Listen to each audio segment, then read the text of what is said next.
נשים רבות מתלוננות על כאבים באזור האגן במהלך המחזור החודשי. אצל חלקן, הכאב הוא תוצאה של גודש ורידי מצטבר. מה הגורמים לגודש ואיך ניתן לטפל בבעיה? נשמע מדוקטור רם אברהמי, כירורג כלי דם בכיר בבית החולים בלינסון. מהו גודש בוורידי האגן? קודם כל, אני חייב להתייחס בבקשה. לאירוע הקודם.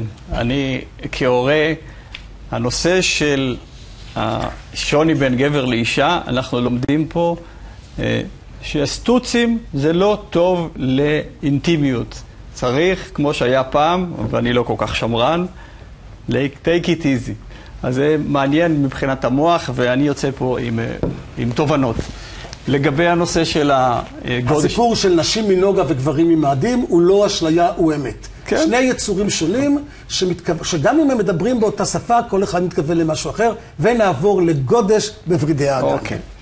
עכשיו, לגבי גודש בוורידי האגן, אני חייב להגיד שאני כירורג כלי דם, ואני בעצם הגעתי לנושא הזה באופן פרקטי. אני מתעסק הרבה מאוד בוורידים. ויש לי אוכלוסייה מאוד מגוונת, שבחלקה אנשים דתיים, עם הרבה לידות.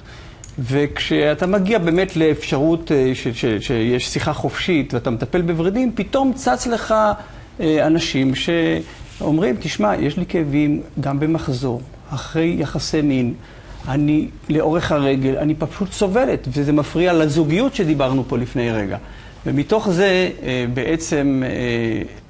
משהו שאנחנו מכירים כגודש ורידי האגן, גרם לי גם להתנסות קלינית וגם לראות מה השכיחות של העניין. מסתבר שבערך 10-20% מהנשים סובלות מגודש ורידי האגן, וכמעט יותר מ-30 או 40% מהנשים סובלות כבר מכאבי האגן, יש בזה מרכיב של גודש ורידי האגן. מה זאת אומרת גודש ורידי האגן?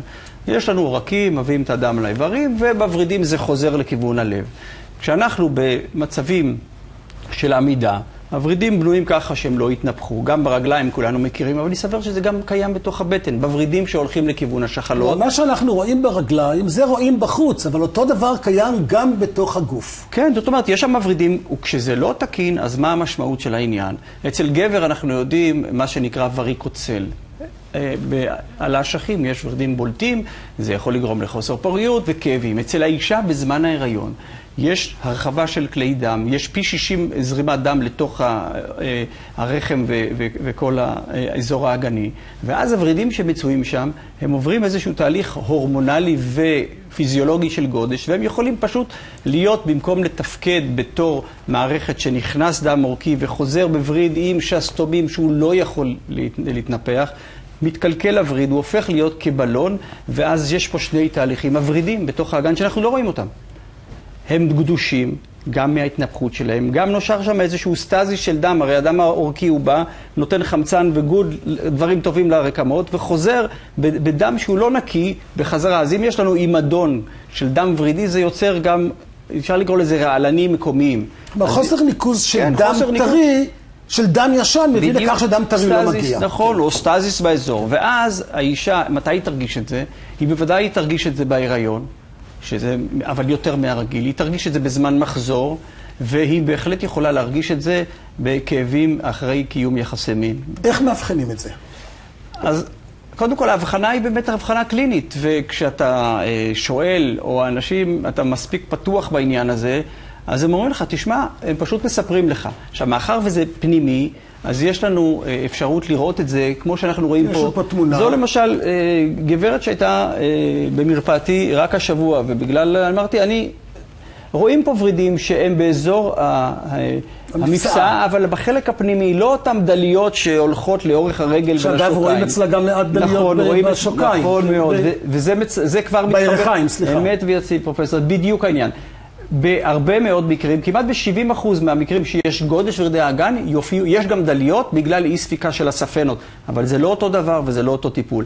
אז גברת כזו, כשאתה בודק אותה ואתה מסתכל, אז ברור לך, אנחנו עושים אולטרסאונד זה, אבל ברור לפי המראה שיש פה ורידים שבאים מהאגן ויוצאים לאזור הפנימי של המפסעה, ולפעמים אחורית לירך, וזה, אתה תשאל אותה, מיד תגיד לך.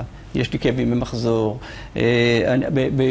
גודש לפעמים אחרי יחסי מין, וזה מאוד מפריע לה. עכשיו, אפשר לראות את התמונה הבאה, שבעצם היא קצת מראה לנו, היא אומנם תמונה בלי חומר ניגוד, אבל אפשר לראות את המבנים האלה בצד ימין, שזה של אותה גברת, שבעצם פה זה לא בכלל סיטי שמיועד לזה, אבל היא עשתה סיטי לצורך משהו אחר, ואנחנו רואים פה בעצם דליות מורחבות שהמהות התמונה הזו זה להראות שהכל בא מלמעלה בכלל. זה לא, זה הוורידים שהמקור שלהם הוא אגן, לכן נקרא גודש ורידי אגן.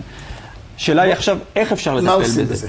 קודם כל צריך להבחן וצריך להדגים. אז אנחנו היום במכשירי אולטרסאונד, שנעשה אולטרסאונד באזור המפסע או אולטרסאונד טרנס-וגינלי או דברים כאלה, אנחנו יכולים לראות את הוורידים. רק להגיד טרנס-וגינלי זה דרך הנרתיק, אפשר לעשות אולטרסאונד ולהראות את כלי הדם המורחבים. נכון.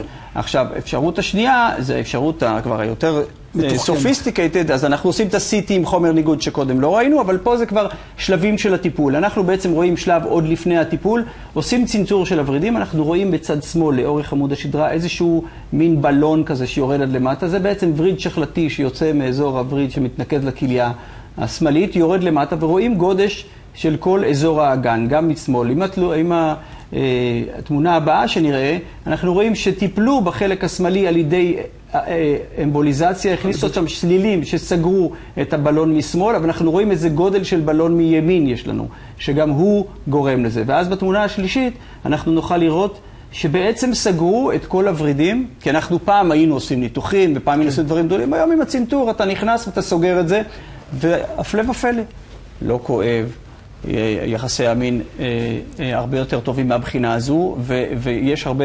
עכשיו, נוסף לזה, יש גם לפעמים צרות, שאתה רואה באזור הלביה, אתה רואה ורידים גדולים בשפתיים, שואלים אותי, אני יכולה ללדת רגיל או לא? זה מסוכן, לא מזמן הייתה גברת. אמרתי לה, תשמעי, יש לך באמת ורידים? היא אמרה, נתנו לי 2 מנות דם. אמרתי, נכון, זה לא מסוכן, אפשר ללחוץ על זה ולעצור, אבל אפשר לטפל בזה. התמונה הראשונה שראינו של הוורידים הבולטים במפסעה, היא מביאה אותי לפרקטיקה שאני עושה ביום-יום. לא כל מצב הולך ל-CT וצנתור וסגירה. מי שסובלת, אנחנו היום יש לנו שיטות לטירוש של ורידים. טירוש כלומר לסתימה של ורידים. נכון, אנחנו נכנסים לתוך הווריד עם מחט.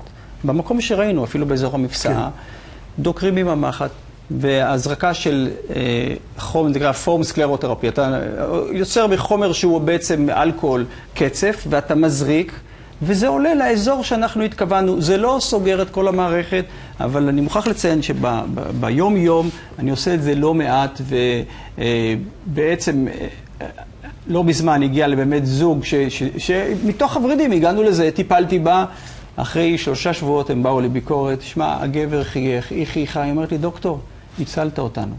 אתה ממש שינית לנו את הזה. וזה, אמנם לא פתרתי את כל הבעיות מלמעלה, אבל זה אנטיטי, זה גורם שהוא מאוד מפריע, בעיקר בנשים אחרי לידות, 2 לידות ומעלה, בגיל הפוריות. נשים עודף משקל. עודף משקל, כן, בהחלט. יש מה לעשות. יש מה לעשות. יש מה לעשות ואפשר לעזור, וצריכים להיות יותר מודעים, ורידים, ורואים את זה בדרך כלל כגודש של ורידים במפסעה. צריך לבדוק את הבן אדם בעמידה, כי לעתים היא נשכבת במיטה ונעלם לך הכל. אתה צריך להיות קצת... ערני לעניין. כן. תודה רבה לדוקטור רם אברהמי ולפרופסור מירצ'ה סיגל. אנחנו יוצאים עכשיו לפרסומות.